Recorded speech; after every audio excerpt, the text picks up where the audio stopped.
हम्म। Fourth में time लगता है। क्यों, क्या कराना चाहते हो, क्या करना चाहते हो? हम्म। वही इम्पोर्टेंट है।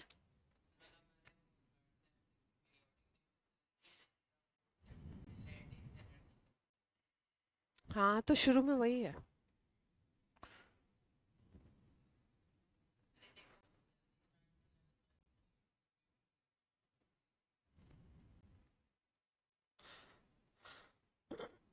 अब हम लोग थोड़ा सा एक दो एक्सेप्शंस याद कर लेते हैं इलेक्ट्रोनिगेटिविटी के, है ना? क्योंकि आपको बताया मैंने, एक्सेप्शन से ही क्वेश्चन ज्यादातर फ्रेम किए जाते हैं। तो रूल याद हो या ना हो, एक्सेप्शन जरूर याद होना चाहिए। क्या क्या एक्सेप्शन है देखो। सबसे पहले अगर हम लोग जाते हैं, 3D सीरीज की बात कर लो, 4D सीरीज की बात कर लो, 5D सीरीज की बात करो, तो 3D सीरीज जो ट्रांजिशन मेटल थे या जो डी ब्लॉक के एलिमेंट थे, उसमें 3D 4D 5D 6D इस तरीके से 4 सीरीज थी। इन सीरीज का नाम किस बेसिस पे हमने दिया था? इन सीरीज का नाम दिया था कि लास्ट इलेक्ट्रॉन, एलिमेंट का लास्ट इलेक्ट्रॉन अगर 3D में जा रहा है तो 3D सीरीज का एलिमेंट हो गया, 4D में तो 4D का, और ऐसे। तो 3D सीरीज अगर हम देखें तो ये स्टार्ट होती है आपकी स्कैंडियम 21 से लेकर के ये जाती है जिंक 30 तक। कहाँ पे जाती है? स्कैंडियम 21 से लेकर के जिंक 30 तक ये रहती है। उसके बाद 4D सीरीज की अगर बात करो तो 4D सीरीज में जिंक के नीचे आता है कैडमियम। और अगर हम 5D सीरीज की बात करें तो कैडमियम के नीचे आता है मरकरी। ठीक है, यहाँ पे 48 होता है शायद। कैडमियम आता है 48 और मरकरी 80। हाँ।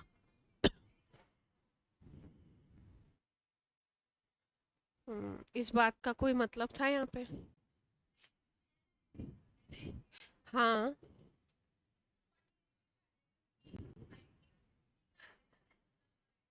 हाँ, तो ये कहाँ से स्टार्ट होगी? ये शायद एट्रियम 39 से स्टार्ट होती है।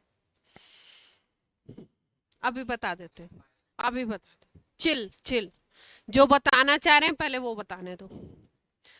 तो ये जो जिंक, कैडमियम और मरकरी हैं, ये एक ही ग्रुप के एलिमेंट हैं।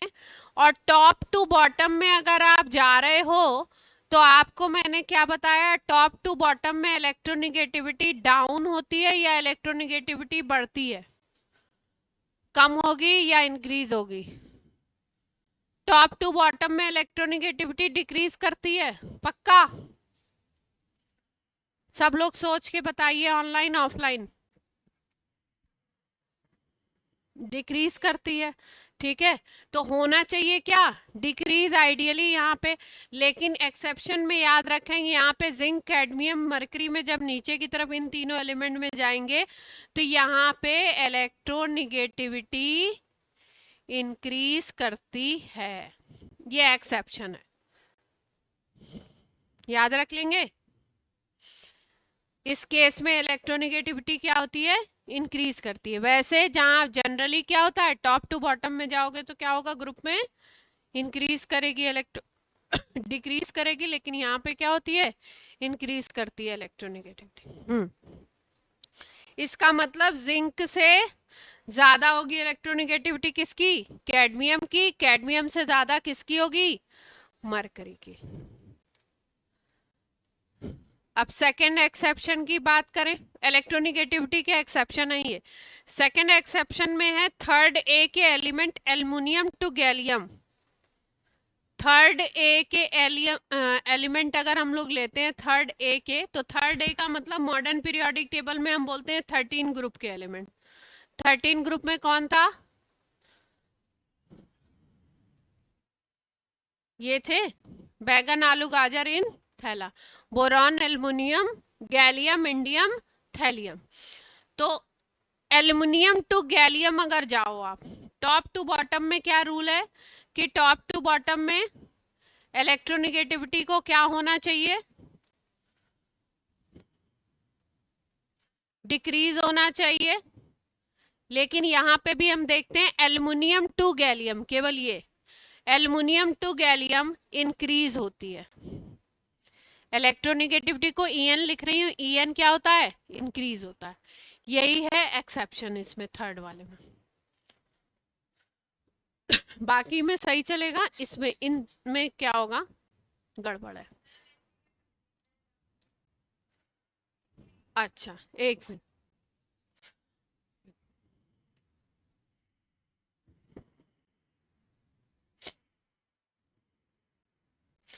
और जो अपना फोर्थ ए ग्रुप है जिसको हम लोग मॉडर्न में 14 बोलते हैं, 14 में कार्बन के बाद सिलिकॉन आता है, फिर कौन आता है, जर्मेनियम, SN, फिर Pb।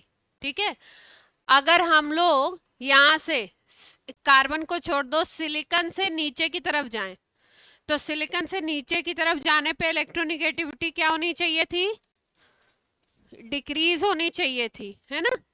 लेकिन यहाँ पे ये होना चाहिए था, ऐसा होना चाहिए था, लेकिन ऐसा नहीं होता है। यहाँ पे नो चेंज इन इलेक्ट्रोनिगेटिविटी, मतलब इन सब की इलेक्ट्रोनिगेटिविटी लगभग क्या होगी, सेम होगी। सिलिकॉन, जर्मेनियम, SN, Pb, इनकी इलेक्ट्रोनिगेटिविटी, Pb को थोड़ा अलग रख देंगे, रेडियो एक्टिविटी के बाद बनता है। लेकिन इन तीनों की अगर बात करो तो इन तीनों की इलेक्ट्रोनिगेटिविटी क्या होगी, सेम होगी। ठीक है,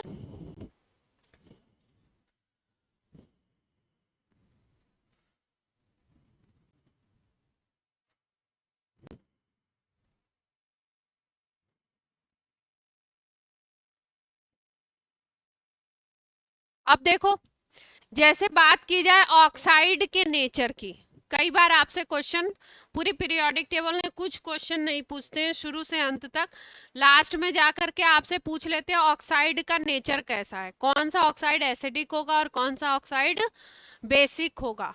तो थोड़ा सा कुछ चीजें याद रखिए। ऑक्साइड के नेचर की अगर बात हो रही है तो एक चीज याद रखिए कि जो मेटल्स होंगे, तो मेटल के ऑक्साइड मेटेलिक ऑक्साइड बोले जाएंगे। तो मेटल के जो ऑक्साइड होंगे वो दो ही नेचर शो करते हैं ज्यादातर। दो नेचर कौन सा होता है, या तो वो होंगे आपके बेसिक या होते हैं एम्फोटेरिक। एम्फोटेरिक का मतलब होता है बेसिक और एसिडिक के बीच का कैरेक्टर, दोनों तरीके का कैरेक्टर शो करते हैं। और अगर नॉन मेटल का ऑक्साइड लेते हो, नॉन मेटेलिक ऑक्साइड लोगे, तो वो कैसा नेचर शो करेगा, कैसा नेचर शो करता है, इन जनरली वो होता है एसिडिक। और कोई कोई नॉन मेटल के ऑक्साइड ऐसे भी होते हैं जो न्यूट्रल होते हैं, एम्फोटेरिक नहीं होते हैं ये, कोई कोई न्यूट्रल होते हैं, एम्फोटेरिक नहीं होते। तो मेटेलिक ऑक्साइड कैसा होगा, या तो बेसिक होगा नेचर में या तो एम्फोटेरिक होगा। एम्फोटेरिक ऑक्साइड, एम्फोटेरिक हाइड्रोक्साइड, जितने भी आपके सिलेबस में NCERT में कहीं पे भी एम्फोटेरिक वर्ड दिखाई दे और उसके साथ ऑक्साइड, हाइड्रोक्साइड ये सब लिखा हुआ हो, उसको आपने जरूर याद करना है। बहुत इंपॉर्टेंट है ना, पूछा जाता है बहुत ज्यादा, एम्फोटेरिक ऑक्साइड और एम्फोटेरिक। अब जैसे मान लो हम बात करते हैं थर्ड पीरियड के एलिमेंट की, थर्ड पीरियड के ऑक्साइड देखो आप, थर्ड पीरियड कहाँ से स्टार्ट होता है, किस एलिमेंट से स्टार्ट होगा थर्ड पीरियड,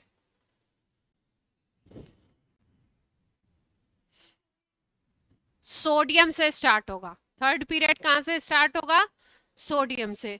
पहला पीरियड यहाँ से हाइड्रोजन और इधर साइड में क्या होता है, हीलियम। सेकेंड पीरियड लिथियम से स्टार्ट होता है और कहाँ पे खत्म होता है, नियॉन पे। थर्ड पीरियड यहाँ पे सोडियम से स्टार्ट होता है और यहाँ पे क्या होता है, आर्गन, है ना। इस तरीके से तो जो थर्ड पीरियड की बात कर रहे हैं हम लोग, थर्ड पीरियड में अगर ऑक्साइड हम लोग देखें तो पहला सोडियम होता है यहाँ पे, फिर कौन होता है, मैग्नीशियम, फिर एल्युमिनियम आ जाता है, फिर उसके बाद कौन सा एलिमेंट आएगा यहाँ पे इसके सामने, सिलिकॉन आ जाएगा, फिर उसके बाद फॉस्फोरस आ जाता है, फॉस्फोरस के बाद एटॉमिक नंबर बढ़ाते जाओ, सल्फर आ जाएगा 16। फिर उसके बाद कौन आ जाएगा, क्लोरीन। ऐसे एलिमेंट आगे की तरफ बढ़ेंगे। तो जैसे जैसे इनके ऑक्साइड को देखोगे, इधर वाले बेसिक होंगे, इधर वाले एसिडिक होते जाएंगे, और बीच में एक दो ऐसे मिलेंगे जो कैसे होंगे, एम्फोटेरिक नेचर के होंगे। ठीक है, तो कौन कौन कैसे कैसे हैं, जैसे मान लो ये लिखा हुआ है Na2O लिखा हुआ है, MgO लिखा है, Al2O3 लिखा हुआ है, फिर आपका लिखा है SiO2, P2O5 है फॉस्फोरस का, SO2 है, Cl2O7 है, मान लो आर्गन को छोड़ देते हैं, ये ऑक्साइड दिए हुए हैं सारे। ठीक है, तो आपसे पूछ रहे हैं कि एसिडिक कैरेक्टर किधर से किधर बढ़ेगा और बेसिक कैरेक्टर किधर से किधर बढ़ेगा। तो देखो, जब लेफ्ट टू राइट जाओगे आप तो एसिडिक कैरेक्टर बढ़ता है, ऑक्साइड का क्या बढ़ेगा, एसिडिक कैरेक्टर। बेसिकली इनमें तो एसिडिक कैरेक्टर होता ही नहीं है।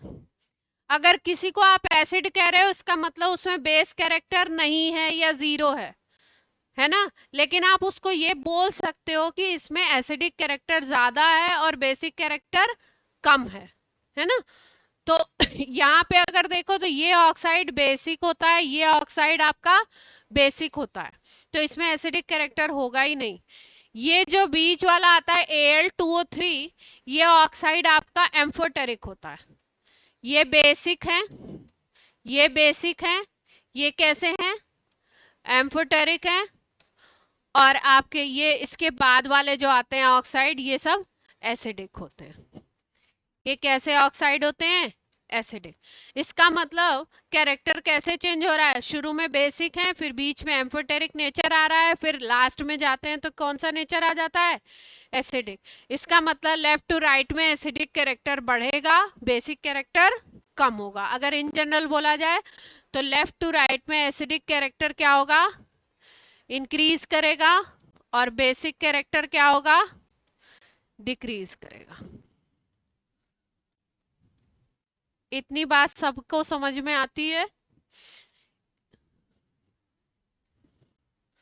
न्यूट्रल इसमें नहीं है, इसमें न्यूट्रल ऑक्साइड नहीं है। जैसे कार्बन का अगर ऑक्साइड, नॉन मेटल के ऑक्साइड मैंने बोला ना आपको कि न्यूट्रल भी होते हैं और कैसे हो सकते हैं, मतलब दोनों ऐसा एसेंशियल नहीं है, किसी किसी एलिमेंट में न्यूट्रल भी प्रेजेंट होता है और एसिडिक भी प्रेजेंट होता है। जैसे अगर कार्बन की बात कर लो तो कार्बन के दो ऑक्साइड हम लोग मेजर वे में देखते हैं, एक CO है और एक CO2 है। ये जो ऑक्साइड है ये है न्यूट्रल, और ये जो ऑक्साइड है ये है एसिडिक। क्लियर है बात।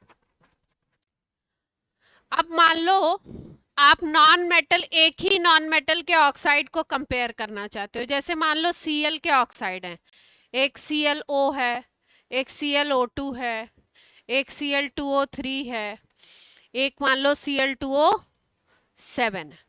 ठीक, क्लोरीन के ही सारे ऑक्साइड हैं, देख पा रहे हैं। तो एक ही एलिमेंट के जब ऑक्साइड हो, वो भी नॉन मेटल के ऑक्साइड, तो आप देख लो कि उसमें ऑक्सीडेशन नंबर क्या है। क्या देखना है आपने, नॉन मेटल का क्या देखना है, ऑक्सीडेशन नंबर।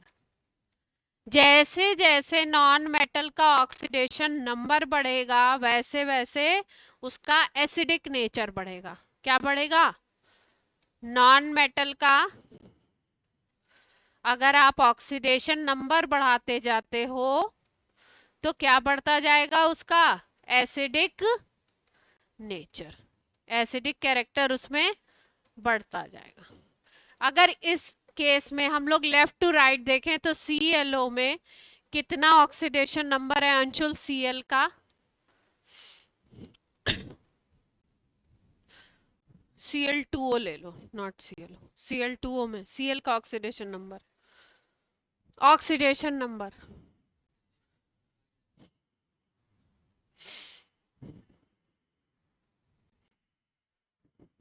प्रांजलि,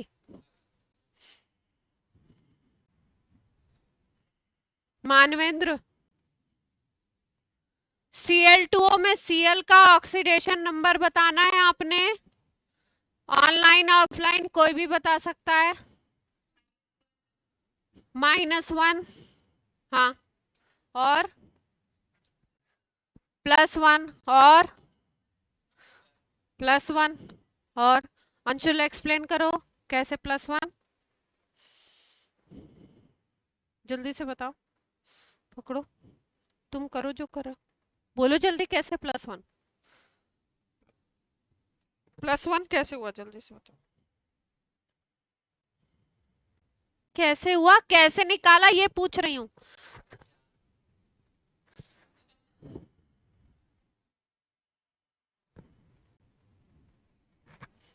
कैसे निकाला, कैसे, अब ये मत बोल देना हाथ से। ऑक्साइड है तो ऑक्सीजन का क्या होगा, -2, और ऑक्सीजन का अगर -2 है तो आपका ये वाला पार्ट है उसका +2 होगा। भाई कोई अगर न्यूट्रल स्पीसीज है तो उसमें जितना पॉजिटिव चार्ज उतना ही नेगेटिव चार्ज, तो इसका निकालना है तो 2x, और ये हो गया आपका -2 = 0, तो 2x = 2, तो x = +1 आ गया। ये बताने में कहाँ दिक्कत आ रही थी अंशुल,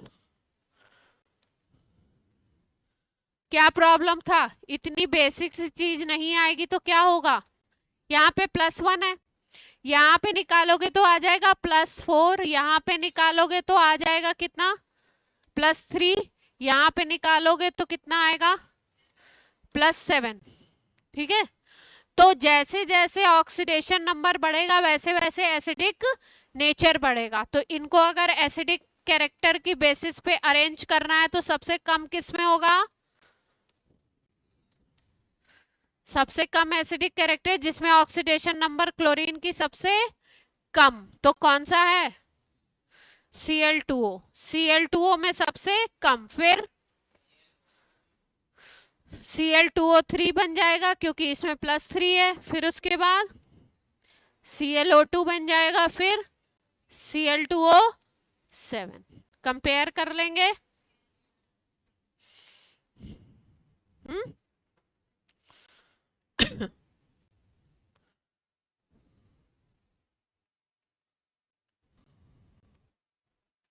कोई और एग्जांपल भी ले लिया जाए। अच्छा देखो, इलेक्ट्रोनिगेटिविटी का एक यूज ये भी किया जाता है, En का एक यूज ये भी करते हैं हम लोग नेम लिखने में, किसमें, नेमिंग में। नेमिंग का क्या मतलब है कि जो एलिमेंट पहले लिखा हुआ है वो इलेक्ट्रो पॉजिटिव है और जो बाद में लिखा हुआ है वो उसको क्या मानते हैं हम कि वो इलेक्ट्रो निगेटिव है। मान लो ऐसे फॉर्मूला लिखा है, ठीक है, तो हम मानते हैं कि ये वाली जो स्पीसीज है वो पॉजिटिव आयन है और ये वाली जो स्पीसीज है वो कैसी आयन है आपकी, नेगेटिव आयन है, ये मानते हैं। ठीक, पहले इसका नाम लिखते हैं, पहले इसका नाम लिखिए और फिर किसका नाम लिखते हो, इसका नाम लिखते हो, सेकंड प्रेफरेंस इसको देते हो। जैसे मान लो आपका ऐसे लिखा हुआ है NaCl, तो इसका नाम हम क्या लिखते हैं, सोडियम क्लोराइड, क्या नाम लिखते हैं, सोडियम क्लोराइड। ठीक, तो क्या बात समझ में आई कि पहले इलेक्ट्रो पॉजिटिव लिखा जाएगा फिर कौन लिखा जाएगा, किसका नाम, इलेक्ट्रो नेगेटिव का। पॉजिटिव वाले का नाम कैसे लिखा जाएगा, पहले, और इलेक्ट्रोनेगेटिव वाले एलिमेंट का नाम क्या लिखा जाएगा, बाद में। जैसे Na2O लिखा हुआ है तो इसको हम ऑक्साइड सोडियम या ऑक्सीजन सोडियम नहीं बोलते हैं, क्या बोलते हैं हम लोग, सोडियम ऑक्साइड बोलते हैं। ये नेगेटिव वाला आयन है तो इसको हमने माना कि ये ऑक्साइड आयन है और ये क्या है आपका, सोडियम मेटल है, तो इसका नाम सोडियम और इसका नाम क्या दिया हमने, ऑक्साइड। जैसे मान लो हमारे पास ये फॉर्मूला लिखा हुआ ICl, ICl लिखा है, तो इसका नाम क्या लिख सकते हैं हम लोग? हाँ, जो पहले लिखा है उसको पॉजिटिव मान लो, जो बाद में लिखा है उसको नेगेटिव।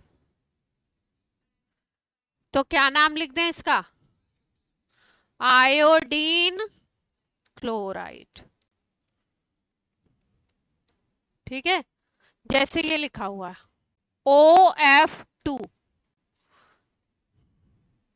OF2। अब F बाद में है तो नाम होगा फ्लोराइड, बट इसको क्या बोलोगे? ऑक्सीजन। इसका नाम तो एज इफ, और इसका नाम क्या हो गया? फ्लोराइड। ठीक है, और बताइए। IBR है तो क्या हो जाएगा नाम? IBR। Cl2O का नाम बोलिए। IBR का नाम आयोडीन ब्रोमाइड।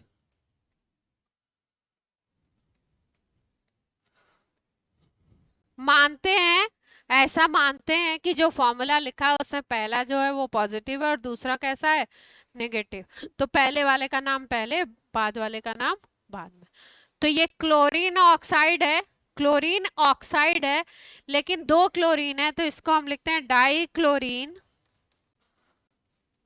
ऑक्साइड। वहां डाई सोडियम नहीं लिखा, वहां डाई सोडियम नहीं लिखा। नहीं, एक्सेप्शन नहीं है, यहाँ पे डाई सोडियम नहीं लिखते। हाँ, जैसे एक्सेप्शन में देखो, ये देखो NH3 को देखो, NH3 में देखो लिखने का तरीका क्या है? नाइट्रोजन जो है उसकी इलेक्ट्रोनेगेटिविटी ज्यादा है और हाइड्रोजन की इलेक्ट्रोनेगेटिविटी क्या है इसमें? कम है।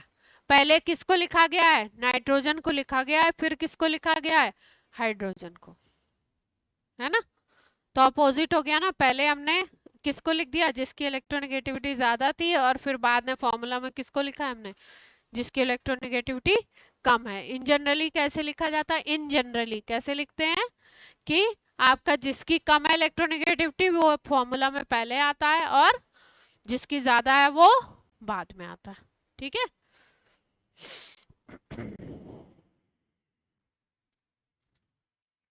ये तो नामकरण हो गया।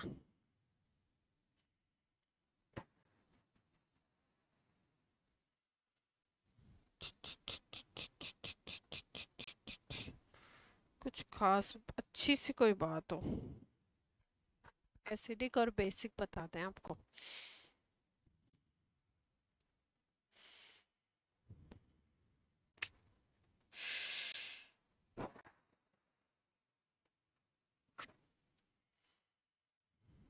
अच्छा एग्जाम्पल हो,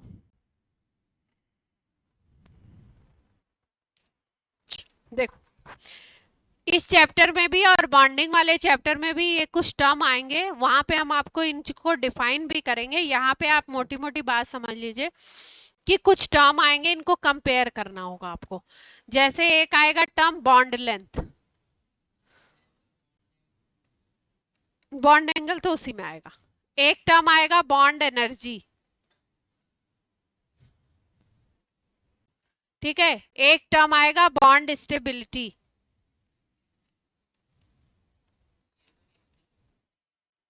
यहां भी आ सकते हैं। मतलब एक टर्म आएगा आपका रिएक्टिविटी,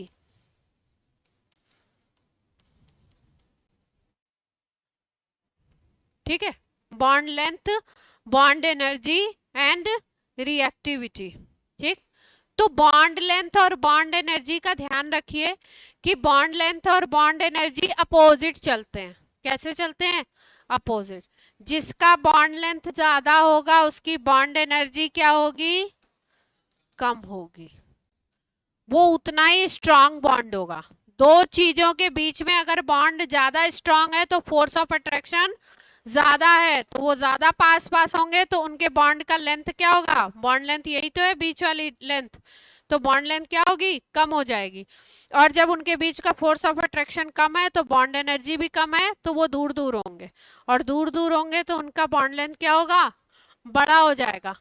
जैसे अगर बात करो HF की बात करो, HCl की बात करो, HBr की बात करो और HI की बात करो, तो इसमें बॉन्ड एनर्जी किसमें सबसे ज्यादा होनी चाहिए,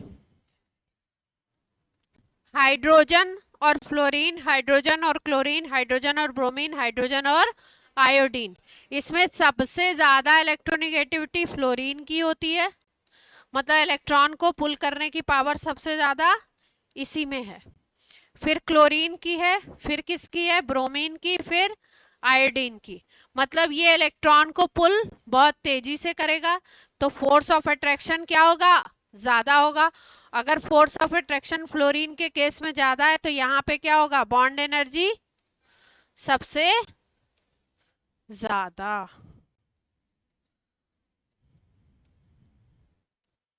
बॉन्ड एनर्जी सबसे ज्यादा, और बॉन्ड लेंथ फिर क्या हो जाएगी, इसकी बॉन्ड लेंथ सबसे छोटी हो जाएगी, इसकी बॉन्ड लेंथ उससे बड़ी, जस्ट अपोजिट हो जाएगा। अगर बॉन्ड लेंथ पूछा जाए तो क्या ऑर्डर बन जाएगा आपका, HF का सबसे छोटा, HCl का साइज बढ़ रहा है ना, HBr का, HI का, I का साइज बड़ा है, तो बॉन्ड लेंथ क्या होनी है, बढ़नी है। ठीक, अब जहां पे बॉन्ड ज्यादा स्ट्रांग है उस बॉन्ड की स्टेबिलिटी भी ज्यादा होगी, यस और नो। तो HF के केस में स्टेबिलिटी सबसे ज्यादा होगी, एग्री करते हैं, बॉन्ड जितना स्ट्रांग उतना ही स्टेबल। तो इसका मतलब हमने बोला कि बॉन्ड एनर्जी ज्यादा है तो स्टेबिलिटी भी क्या होगी, ज्यादा होगी, उतना ही बॉन्ड क्या है, स्ट्रांग है, उस बॉन्ड को हम बोलेंगे उतना ही बॉन्ड स्ट्रांग है। इसका मतलब बॉन्ड एनर्जी का जो ऑर्डर आया वही स्टेबिलिटी का भी ऑर्डर आएगा। और कोई सिस्टम अगर ज्यादा स्टेबल है तो वो ब्रेक होना चाहेगा क्या, रिएक्शन करने का मतलब होता है कि टूट करके किसी और के साथ जुड़ना, और अगर स्टेबल है सिस्टम ज्यादा तो वो रिएक्ट करना क्यों चाहेगा, मतलब उसकी रिएक्टिविटी क्या होगी, लो। तो बॉन्ड एनर्जी तो स्टेबिलिटी के डायरेक्टली प्रोपोर्शनल होती है, लेकिन रिएक्टिविटी उसकी क्या हो जाती है, कम। क्लियर है बात, यस और नो, ऑनलाइन ऑफलाइन।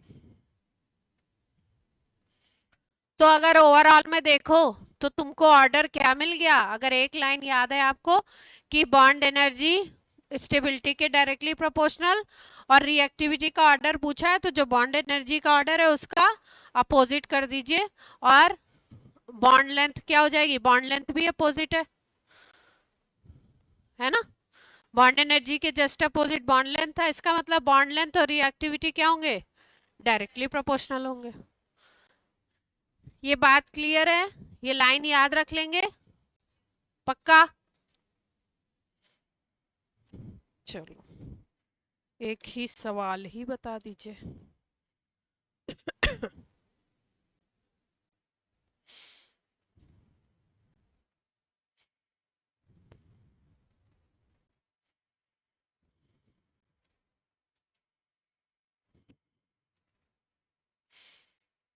देखो, एक बात होती है एसिड स्ट्रेंथ, एक टर्म क्या यूज करते हैं हम लोग, एसिड स्ट्रेंथ।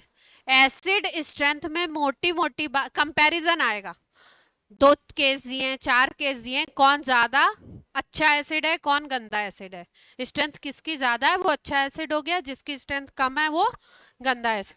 तो एसिडिक स्ट्रेंथ कैसे देखते हैं, जो जल्दी से H+ लूज कर देगा, जो जल्दी से H+ लूज कर देगा, इसका मतलब इजी वे में जो लूज करेगा इलेक्ट्रॉन को H+ को, वो क्या होगा, अच्छा एसिड होगा, उसकी एसिडिक स्ट्रेंथ क्या होगी, हाई होगी। ये बात समझते हैं, इतनी मोटी मोटी बात दिमाग में बैठाइए कि जो जल्दी से H+ को लूज करेगा, मतलब जिसका बॉन्ड जल्दी से ब्रेक हो जाएगा, वो क्या करेगा, वो जल्दी से H+ को देगा, और H+ को अगर वो इजी वे में दे रहा है तो उसको हम क्या बोलेंगे, उसकी एसिडिक स्ट्रेंथ हाई है और उसको अच्छा एसिड बोलेंगे। हाँ, गुड एसिड। और इसका अपोजिट क्या हो जाएगा, अगर टफ है उसके लिए H+ को लूज करना, तो उसको हम क्या बोल देंगे, बैड एसिड हो गया। या आप कह सकते हो इसके कंपैरिजन में उसकी एसिडिक स्ट्रेंथ क्या हो जाएगी, डाउन हो जाएगी, लो हो जाएगी। ये बात क्लियर है। अब जो अभी पहले हमने केस लिया था HF, HCl, HBr और HI, उसी को कंपेयर करने जा रहे हैं एसिडिक स्ट्रेंथ को। ध्यान से सोचिए और थोड़ा सा बताइए, आपको नहीं आएगा तो मैं बताऊंगी। किसकी एसिडिक स्ट्रेंथ हाई होगी, किसकी एसिडिक स्ट्रेंथ कम होगी। अरेंज करना है, arrange in increasing order of acidic strength. ये बहुत पूछा जाता है ये एग्जाम्पल, नीट, जेई, 11, 12, 9, 10 सब में इंपॉर्टेंट है। हाँ, और क्या, असर्शन रीजन में बना देंगे, एक किसको दे देंगे, एक किसको दे देंगे असर्शन रीजन। एग्जैक्ट ऐसा नहीं कि ये क्वेश्चन दे देंगे आपको +4 मिल जाएगा। आते हैं 4 स्टेटमेंट बना देंगे इनकरेक्ट करेक्ट के लिए। नहीं दाता प्रभु, हल्के भी आते हैं, गर्मी लग रही है तुम लोग को पता नहीं। चलो जल्दी एक्सप्लेन करो, अपना सोचो, अपना अपना बताओ आंसर। तुमने क्या बताया, HI सबसे अच्छा एसिड होगा, आप ये कह रहे हो। चलो बाकी लोग अपना अपना आंसर बताएं, ऑनलाइन ऑफलाइन बोथ। मुंह से बोल दो।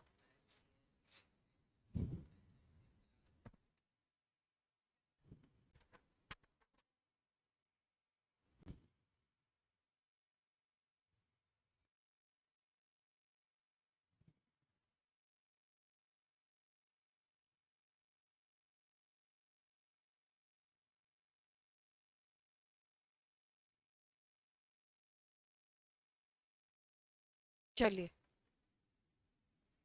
अंशुल बताइए। हम्म।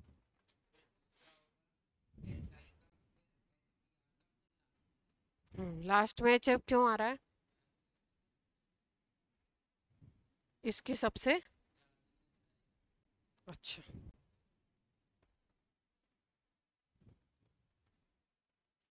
HI सबसे कम एसिडिक वाला होगा कि ज्यादा, कौन सबसे ज्यादा कौन सबसे कम ये बता। हाँ, सबसे कम एसिडिक स्ट्रेंथ HF की। प्रांजलि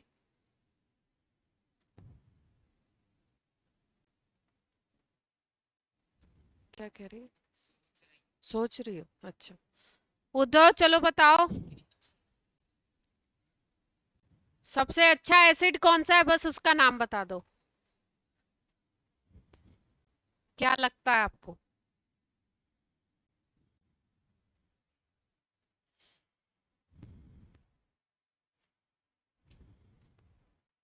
भूवी, आपको लग रहा है HI सबसे अच्छा है। अरनिम, अरनिम जी, हाँ बताइए।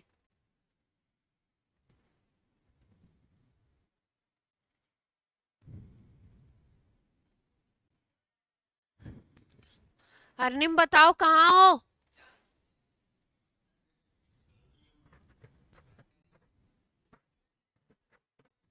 तो बताओ ना आंसर। वेरोनिका,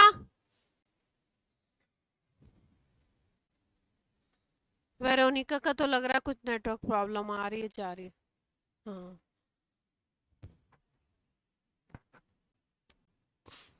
मानवेंद्र बताओ, तुमने नहीं बताया अभी तक। बीच वालों को छोड़ दो, तुम तो बता दो ज्यादा कौन है कम कौन है। बीच वालों को छोड़ दिया। सब बता। मानवेंद्र कह रहे हैं सब बता, अपने दिमाग से बताना है, सबसे नहीं। सब गलत भी हो सकते हैं।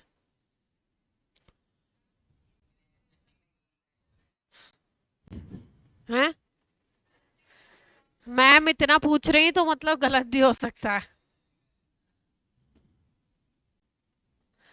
एच आई का बॉन्ड सबसे स्ट्रांग है क्या या सबसे वीक है? एच एफ में बॉन्ड सबसे स्ट्रांग दिख रहा है ना आपको, इलेक्ट्रोनेगेटिविटी हाई है, छोटे छोटे एटम है, एक दूसरे के पास पास है बिल्कुल। तो एच आई का बॉन्ड क्या दिख रहा है आपको? वीक दिखाई दे रहा है ना? तो एसिडिक स्ट्रेंथ किसकी सबसे अच्छी होनी चाहिए? जिसका बॉन्ड वीक वो जल्दी से H प्लस देगा। तो एच आई की एसिडिक स्ट्रेंथ क्या होनी चाहिए? सबसे ज्यादा होनी चाहिए। यही बोला था आप लोगों ने? यही बोला था तो अच्छी बात है। हम कहाँ कह रहे हैं कुछ। एच आई की सबसे अच्छी होगी, फिर किसका होगा? एच बी आर, फिर एच सी एल, फिर एच एच एफ। तो वैसे भी बेकार एसिड इसलिए होता है क्योंकि एच एफ में अभी बॉन्डिंग में आप पढ़ेंगे, एच एफ में एक स्पेशल तरीके की और बॉन्डिंग प्रेजेंट होती है, H bonding, hydrogen bonding present होती है। हाइड्रोजन बॉन्डिंग की वजह से कई सारे एच एफ मॉलिक्यूल एक दूसरे के साथ एसोसिएट हो जाते हैं। तो एच जो उसके अंदर है वो बिल्कुल ट्रैप है चारों तरफ से, तो निकल ही नहीं पाता है। बोलो। कहाँ? अच्छा, अब देखो, अब दूसरी चीज, अगर आपसे पूछा जाए इसमें कि रिड्यूसिंग एजेंट का नेचर कौन सा अच्छा होगा, किसका अच्छा होगा? रिड्यूसिंग नेचर मतलब रिड्यूसिंग एजेंट कौन अच्छा होगा? अच्छा, रिड्यूसिंग एजेंट जो होते हैं, मोटी मोटी बात दिमाग में रखिए कि रिड्यूसिंग एजेंट जो होते हैं वो H प्लस देने वाले होंगे, हाइड्रोजन देंगे किसी और को। ऑक्सीडाइजिंग एजेंट ऑक्सीजन देते हैं किसी और को, तो जो जितनी आसानी से ऑक्सीजन देता है वो उतना अच्छा ऑक्सीडाइजिंग एजेंट, और जो जितनी आसानी से हाइड्रोजन प्रोवाइड करा देगा वो उतना अच्छा रिड्यूसिंग एजेंट। तो बता दो, रिड्यूसिंग एजेंट का नेचर पूछ लें तो कौन सबसे अच्छा है? उल्टा क्यों हो जाएगा? यही होगा ना, ये सब जल्दी से H प्लस दे रहा है, तो ये अच्छा रिड्यूसिंग एजेंट भी तो होगा। तो इसका मतलब याद रखिए कि जो अच्छा एसिड है वो रिड्यूसिंग एजेंट भी अच्छा होगा।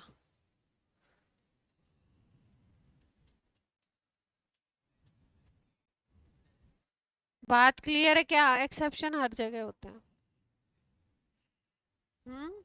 आ सकते हैं कोई स्पेशल।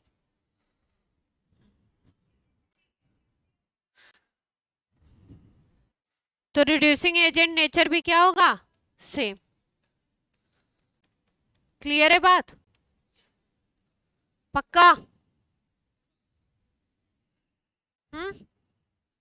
स्टेबिलिटी बोल दी जाए तो? आपसे पूछा, सबसे पहले पूछा एसिडिक नेचर, आपने बताया ये। फिर आपसे पूछा reducing agent nature, reducing agent nature भी सेम है क्योंकि H प्लस जल्दी देगा, तो ये भी सेम है। अब आपसे पूछ रहे हैं स्टेबिलिटी किसकी ज्यादा होगी?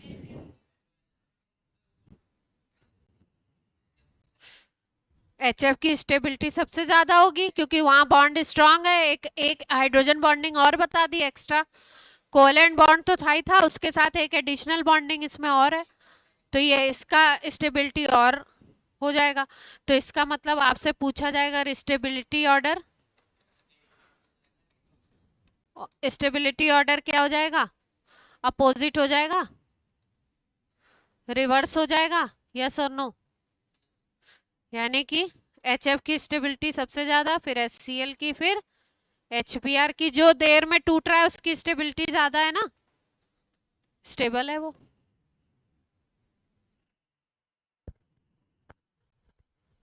जिसकी स्टेबिलिटी ज्यादा उसकी रिएक्टिविटी जिसकी स्टेबिलिटी ज्यादा उसकी रिएक्टिविटी कम। स्टेबल है तो रिएक्टिव कम होगा, रिएक्टिविटी पूछ लें तो स्टेबिलिटी का अपोजिट। मतलब कुल मिला के एसिड के केस में आपने क्या समझा कि एसिडिक स्ट्रेंथ, रिड्यूसिंग एजेंट का नेचर और आपका रिएक्टिविटी, ये तीनों क्या है, सेम टू सेम चलेंगे। और क्या, या एक याद रखो, देखो कई बार क्या होता है कि आपका दिमाग 10 चीजों को, 10 पॉइंट्स को नहीं ले पाता है, तो आप एक याद रखो। जैसे मान लो आपने 4 क्वेश्चन किए एसिडिक स्ट्रेंथ के, ठीक है, और आपने दिमाग में क्या बैठाया कि एसिड वो अच्छा होगा जो H+ जल्दी से देगा, इसका मतलब जिसका बॉन्ड जल्दी टूटेगा, और जिसका बॉन्ड जल्दी टूटेगा उसका बॉन्ड, इसका मतलब वीक है, और बॉन्ड वीक है तो इसका मतलब उसकी बॉन्ड एनर्जी क्या होगी, बॉन्ड वीक का मतलब बॉन्ड एनर्जी कम। इतना पॉइंट याद रख लो। अब आपसे पूछ ले बॉन्ड लेंथ, तो एनर्जी कम है, बॉन्ड वीक है तो बॉन्ड लेंथ क्या हो जाएगी, बॉन्ड अगर वीक है तो बॉन्ड लेंथ क्या होगी, ज्यादा हो जाएगी, ठीक है। रिएक्टिविटी क्या होगी, बॉन्ड अगर वीक है ना, तो रिएक्टिविटी क्या हो जाएगी, हाई हो जाएगी, क्योंकि बॉन्ड जल्दी टूटेगा तो रिएक्टिव ज्यादा होगा। स्टेबिलिटी क्या होगी, बॉन्ड अगर वीक है तो स्टेबिलिटी क्या हो जाएगी, कम हो जाएगी, वीक है तो स्टेबल कम है। फिर रिड्यूसिंग एजेंट का नेचर और H+ देने का नेचर दोनों क्या चलेंगे आपके, सेम टू सेम चलेंगे, क्योंकि जो जल्दी H+ देगा वो अच्छा एसिड भी होगा, और H+ को देना ही क्या होता है, रिड्यूसिंग नेचर भी होता है। तो बात देखिए, तो ऐसे कुछ एक दो चीज को अच्छे तरीके से दिमाग में बैठाएंगे और बाकी चीजों को पॉइंट्स में लिख करके, ये जैसा मैंने लिखा है ऐसे नहीं, एक एक पॉइंट में लिख करके कि ये चीजें सेम वे में चलती हैं, उन पॉइंट्स को याद रखेंगे तो हर सवाल आपका निकलेगा। ठीक है, अगले सवाल के लिए तैयार हैं आप? चलिए अगला कर लीजिए। क्वेश्चन है आपका, NO2 दिया हुआ है, ZnO दिया हुआ है और K2O दिया हुआ है। इनका बेसिक कैरेक्टर कंपेयर करना है। क्या कंपेयर करना है, देखो इस तरीके के क्वेश्चंस को देख के पहले आपको देखना होता है कि वो चारों एक ही पीरियड के हैं या एक ही ग्रुप के हैं। मतलब हमको ये रूल लगाना है, इधर जाने वाला लेफ्ट टू राइट या टॉप टू बॉटम वाला। तो पहले देख लो कौन कहाँ का है, कौन सा प्राणी कहाँ पाया जाता है। भाई ये कॉमन फैक्टर है कि ये सब क्या है, ऑक्साइड है। कॉमन फैक्टर को तो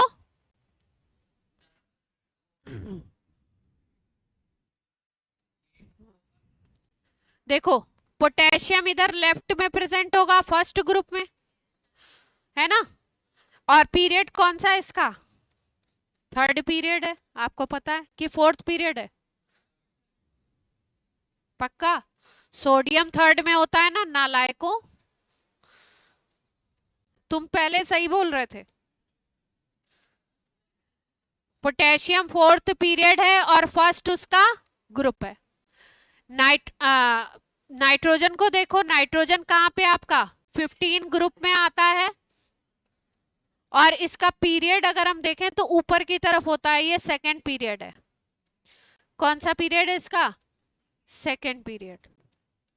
ठीक, तो ना तो ग्रुप सेम हुआ और ना ही पीरियड सेम हुआ। जिंक की अगर बात करो तो जिंक बेचारे कहाँ पे आते हैं, यहाँ पे, यहाँ कहीं आते हैं, 12 ग्रुप में आते हैं, 3D सीरीज में आते हैं। 3D सीरीज मतलब कौन सा पीरियड है, थर्ड पीरियड या फोर्थ पीरियड, ध्यान से, ध्यान से, आराम से सोच लो। जब मैं इतनी बार कह रही हूं तो गलत भी हो सकता है। जिंक थर्ड पीरियड का एलिमेंट है या फोर्थ का, ऑनलाइन वाले बच्चे बताएं।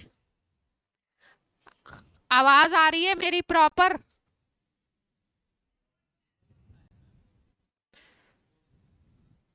उद्धव आप बोल रहे हैं पर आपकी आवाज नहीं आ रही है। अब आ रही है, हाँ बोलिए। हाँ कौन से पीरियड का है,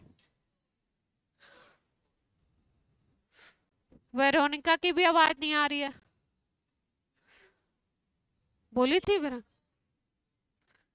फोर्थ पीरियड का अभी थर्ड कैसा हो रहा था अभी?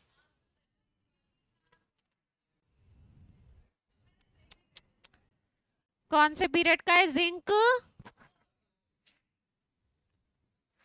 फोर्थ पीरियड का है। अब कैसे कंपेयर करें? 12 ग्रुप फोर्थ पीरियड, ये आपका 15 group second period, nitrogen 15 group second period, और पोटेशियम क्या आ गया? तो अगर लेफ्ट राइट करके देखो, क्या करके देखो, लेफ्ट राइट, तो ये पोटेशियम है और इधर नाइट्रोजन आएगा बीच में, और यहाँ पे कौन आएगा? जिंक आ रहा है ना? अगर लेफ्ट टू राइट देखें, ये कौन सा ग्रुप है? फर्स्ट। ये कौन सा है? 12। ये कौन सा है? 15।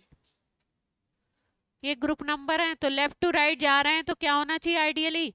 लेफ्ट टू राइट में ऑक्साइड का बेसिक कैरेक्टर कम होता है, एसिडिक कैरेक्टर बढ़ता है। आपसे क्या पूछा गया है? बेसिक कैरेक्टर, यानी लेफ्ट वाले ज्यादा बेसिक होंगे, इधर से इधर बेसिक कैरेक्टर डिक्रीज करेगा,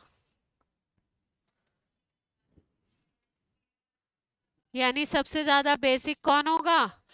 पोटेशियम वाला, फिर जिंक आ जाएंगे बीच में, फिर कौन आएगा?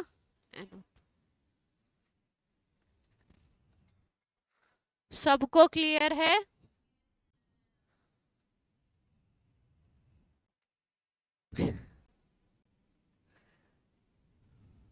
क्या हुआ वो तो आपको ही पता है।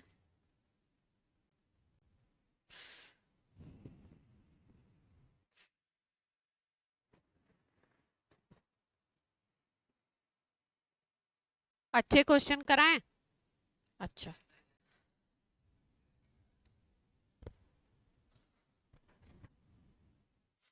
Metallic character left to right में क्या होता है? बढ़ता है कि कम होता है?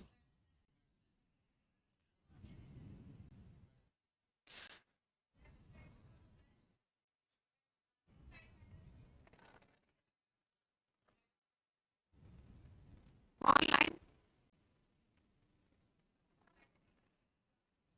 नहीं, सबसे पूछना है मुझे, ऐसा कुछ नहीं है, मुझे किसी के ऊपर विश्वास नहीं है, किसी का भी आंसर कुछ भी हो जाता है यहाँ पे। हाँ, ऐसा कुछ नहीं है। लेफ्ट टू राइट क्या होता है? मेटेलिक कैरेक्टर डिक्रीज करेगा और एसिडिक कैरेक्टर इंक्रीज करता है, ठीक है। और टॉप टू बॉटम में मेटेलिक कैरेक्टर इंक्रीज करेगा और एसिडिक कैरेक्टर डिक्रीज करेगा।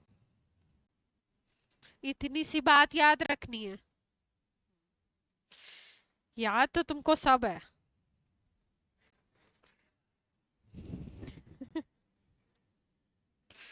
जैसे कुछ एसिड दिए हुए हैं, H3BO3, इसको बोलते हैं बोरिक एसिड। अभी पी ब्लॉक में हम लोग इसको पढ़ने वाले हैं। कभी कभी ये ऐसे लिखा रहता है BOH होल थ्राइस, तो इसको बेस नहीं समझेंगे, ये क्या है? एसिड ही है। हाँ, बोरिक एसिड, ठीक है। फिर उसके बाद एक एसिड है H2CO3, कार्बन का एसिड है, कार्बोनिक एसिड, क्या नाम है? और फिर आप सबसे ज्यादा जो एसिड पढ़ते हैं सल्फर का, वो कौन सा होता है? सल्फ्यूरिक एसिड, H2SO4 ले लेते हैं, या HNO3 ले लो, इसको क्या बोलते हो?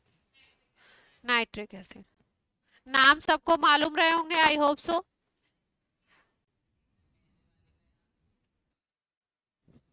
इनमें पूछा है कि एसिडिक स्ट्रेंथ किसकी ज्यादा होगी, किसकी कम होगी। तो बोरॉन को अगर हम देखें तो बोरॉन आता है 13 ग्रुप में। किस में आता है? 13 ग्रुप में। और कार्बन किस में आता है? 14 ग्रुप में। नाइट्रोजन किस में आता है? 15 ग्रुप में। तो कौन सा ज्यादा अच्छा एसिड होना चाहिए?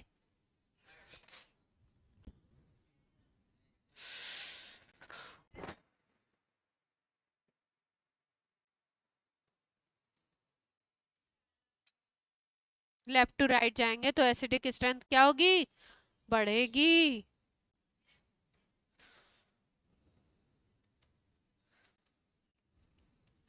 याद रख लेंगे। और ये वैसे भी बहुत वीक एसिड की कैटेगरी में आता है। ये जो होता है ना, ये H प्लस नहीं देता है। अपना जो एसिड का कैरेक्टर क्या होता है कि H प्लस दे। जैसे H2CO3 टूटेगा तो H प्लस देगा, है ना। तो ये H प्लस कैसे देता है जरा देख लीजिए, अगली अगली स्लाइड पे जरा समझ लीजिए। हाँ, वीक एसिड क्यों बोल रहे हैं इसको, ये तो समझ लो। अगर पूछ लिया कि उसका बेसिक कैरेक्टर बता दो। हाँ,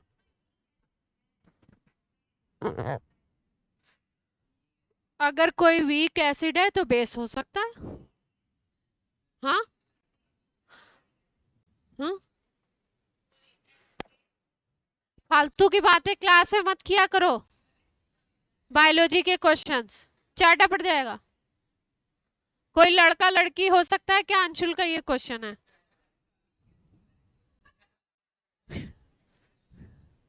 तुम्हारा जो है ना दिमाग, तुम्हारा जहाँ पे होना चाहिए वहां पे है नहीं। मैं पिटाई लगाऊं अब।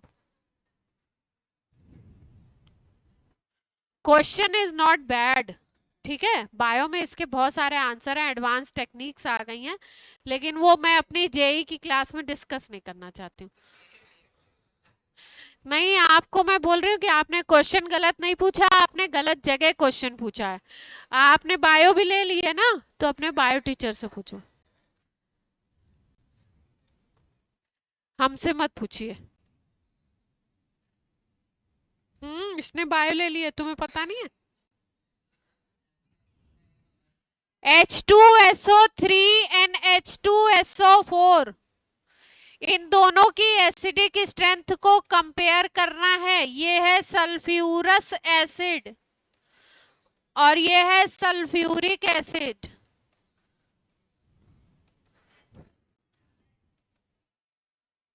ठीक है। ऑक्सीडेशन नंबर निकालते हैं इसमें। क्या निकालते हैं, ऑक्सीडेशन नंबर। जिसकी ऑक्सीडेशन नंबर ज्यादा आएगी वो क्या होगा आपका, अच्छा एसिड होगा। अगर एक ही एलिमेंट के हैं तो उनको कंपेयर करना है तो कैसे कंपेयर करो, ऑक्सीडेशन नंबर निकाल दो। इसमें सल्फर की कितनी आएगी, +4, और इसमें निकालोगे तो आएगी +6 सल्फर की।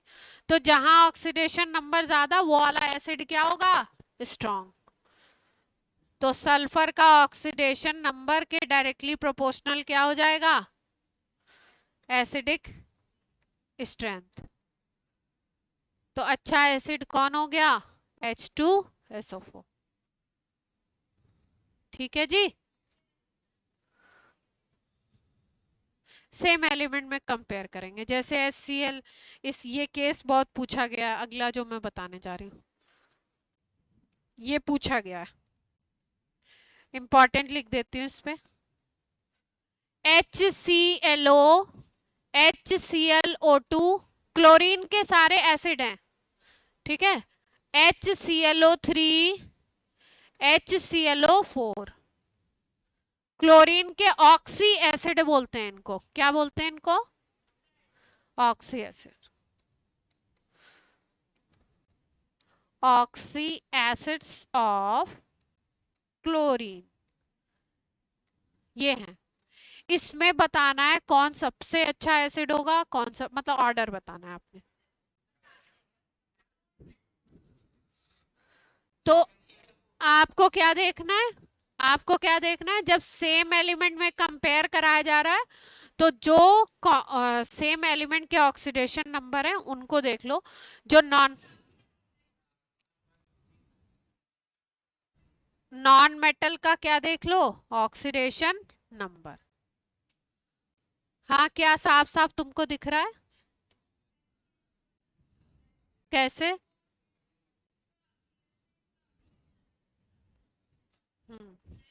यहाँ पे कितना होगा ऑक्सीडेशन नंबर, +1। यहाँ पे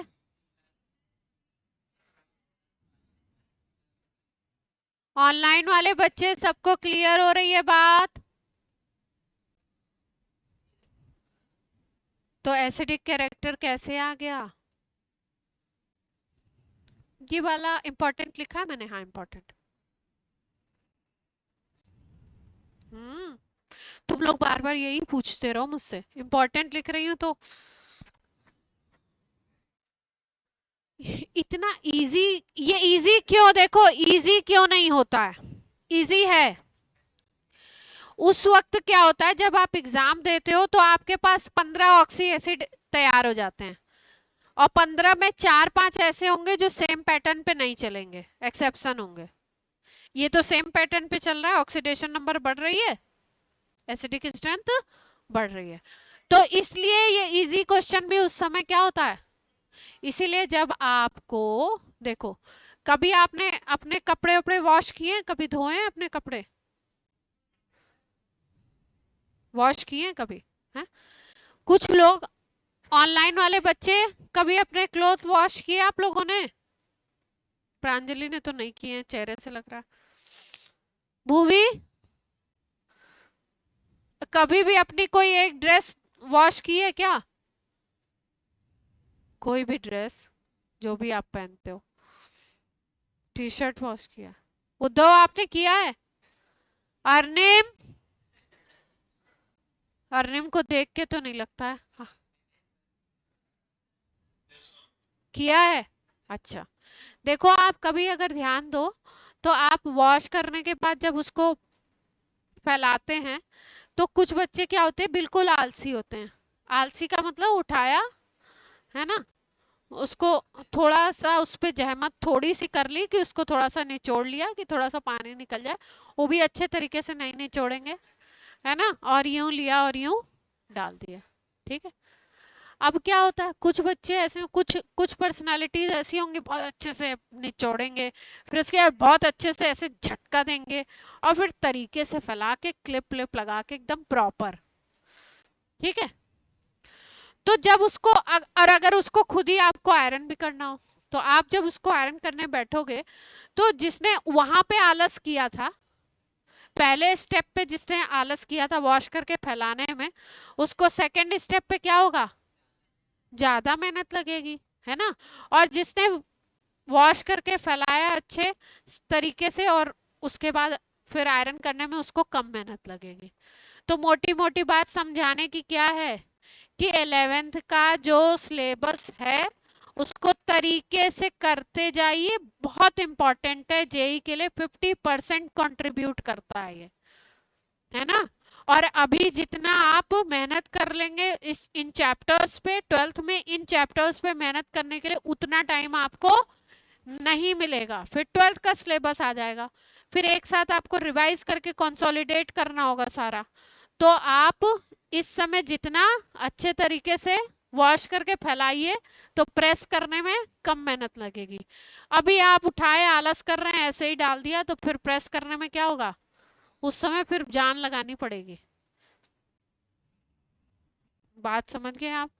थोड़ी बात डाउन मार्केट थी लेकिन समझ में आनी चाहिए मेरे ख्याल से। आ गई समझ में? तो अभी जितना कोशिश करो, इंफॉर्मेशन को कलेक्ट करो। चलो बंदी कर देते हैं, कोई दिक्कत नहीं। एक छोटू सा टॉपिक है, कर लो, फिर अपना चैप्टर खत्म है। और क्या, आप क्या करोगे?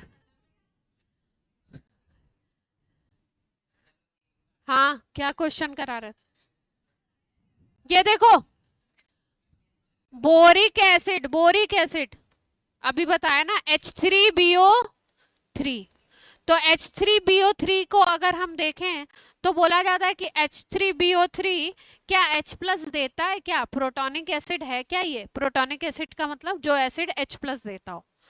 अब हमने अभी तक तो एसिड की डेफिनेशन ही यही पढ़ी है कि जो H प्लस देगा वही एसिड होगा। ये कैसे H प्लस देता है? इसका मॉलिक्यूल टूट करके H प्लस नहीं देता है, इसमें एक स्पेशल फिनोमेना देखा जाता है, जब वाटर के साथ इसको मिक्स करोगे तो वाटर में क्या चीजें होती हैं, H प्लस होता है और OH माइनस होता है। एक वाटर मॉलिक्यूल में एक H प्लस और एक OH माइनस। ये जो H3BO3 है ये कैसे है, BOH होल थ्राइस के फॉर्म में। ठीक है, ये बोरॉन क्या करता है, इससे OH माइनस को गेन कर लेता है। क्या करता है, OH माइनस को गेन कर लेता है। तो जब ये OH माइनस को गेन करेगा तो ये बनाता है BOH होल 4, ऊपर चार्ज आता है -1, और ये OH माइनस जब इनसे अटैच हो गए तो यहाँ पे क्या बच जाएगा, H प्लस बच जाएगा। तो ये H प्लस बाहर निकल जाता है। तो हम क्या हो जाते हैं, हम खुश हो जाते हैं, हम रिएक्शन को देख के हम सोचते हैं कि ये क्या है, एक अच्छा सा एसिड है, इसने H प्लस दिया है। लेकिन एग्जैक्टली अगर देखो तो इसने H प्लस नहीं दिया, इसके मॉलिक्यूल के अंदर से H प्लस नहीं निकला है। कहाँ से निकला है ये H प्लस, किसका है, वाटर का है ना। तो है तो एसिड, अगर एक्व सोल्यूशन में आप देखो तो है तो काम तो करेगा एसिड की तरह, क्योंकि H प्लस क्रिएट हो रहा है। लेकिन वैसे देखो तो इससे H प्लस नहीं निकल रहा है, H प्लस मतलब प्रोटॉन की बात हो रही, तो प्रोटॉन नहीं निकलता इससे, है ना। तो कहते हैं it is not protonic acid. Acid की तरह काम करता है, लेकिन H प्लस कहाँ से आता है इसका, वाटर से ये एब्स्ट्रैक्ट करता है। वाटर से एब्स्ट्रैक्ट भी नहीं करता, वाटर से OH खींच लेता है तो H प्लस फ्री हो जाता है। तो आपको सोल्यूशन में दिखेगा कि H प्लस आ रहा है, तो आप सोचोगे H3BO3 क्या है, प्रोटॉन दे रहा है। लेकिन ये प्रोटॉन नहीं देता है, प्रोटॉन कहाँ से आया, वाटर से। बाकी जितने एसिड हैं, जैसे H2SO4 है, ये अगर वाटर में ब्रेक होगा तो क्या बनाएगा, इससे H प्लस निकलता है। हाँ, इससे H प्लस निकलता है।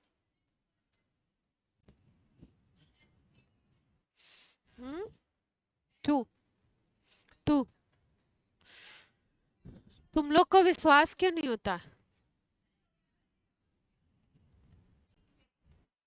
एक छोटू सा टॉपिक है, समझ लो।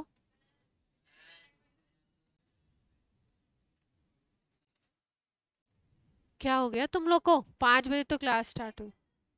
अरे समझ लो इसको, थोड़ा सा बस समझ लो, टॉपिक खत्म हो जाए, फिर लास्ट अगली क्लास में जेई के क्वेश्चंस कराने हैं मेरे को बस, और फिर उसके बाद आपका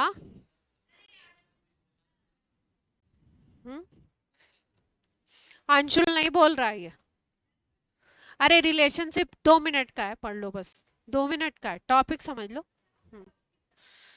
डायगोनल रिलेशनशिप क्या है, देखो, सेकेंड पीरियड के कुछ एलिमेंट थर्ड पीरियड के कुछ एलिमेंट्स के साथ प्रॉपर्टीज में सिमिलरिटी शो करते हैं। क्या शो करते हैं, ठीक है। और कौन से शो करते हैं, जो डायगोनल पे प्रेजेंट होते हैं। हाँ ऐसे, जो डायगोनल पे प्रेजेंट होगा उनमें सिमिलरिटी देखने को मिलेगी। उनमें क्या मिलेगी, सिमिलरिटी आपको देखने को मिलेगी। जैसे सेकेंड पीरियड के एलिमेंट लिखते हैं, सेकेंड पीरियड में कौन है, लिथियम है, यहां से शुरू होता है। लिथियम के बाद कौन सा आता है, बेरिलियम, बेरिलियम के बाद बोरॉन, बोरॉन के बाद कार्बन, कार्बन के बाद नाइट्रोजन, ऑक्सीजन, फ्लोरीन, और इधर कौन आता है, नियॉन। इसके नीचे अगर बोलो तो कौन है, सोडियम, मैग्नीशियम, फिर Al, फिर सिलिकॉन, फिर फास्फोरस, सल्फर, क्लोरीन, ठीक है। लिथियम और मैग्नीशियम की प्रॉपर्टीज में क्या आती है, सिमिलरिटी देखने को मिलती है, जो डायगोनल पे हैं। नहीं ऐसे नहीं, ऐसे देखने को मिला। इनकी प्रॉपर्टीज में क्या आती है, सिमिलरिटी देखने को मिलती है। तो इनकी प्रॉपर्टीज सेम होती हैं, इस रिलेशनशिप को हम क्या बोलते हैं, डायगोनल रिलेशनशिप। इसका रीजन और इसमें क्या क्या सिमिलरिटी है, जैसे लिथियम और मैग्नीशियम में क्या क्या सिमिलरिटी है, बेरिलियम और एल्युमिनियम में क्या क्या सिमिलरिटी है, ये दो सिमिलरिटी बहुत पूछी जाती हैं, उसको नेक्स्ट टर्न पे डिस्कस कर देंगे। सेकंड थर्ड में डायगोनल रिलेशनशिप सेकंड और थर्ड पीरियड के लिए ही है बस। हाँ शीट शुरू करो।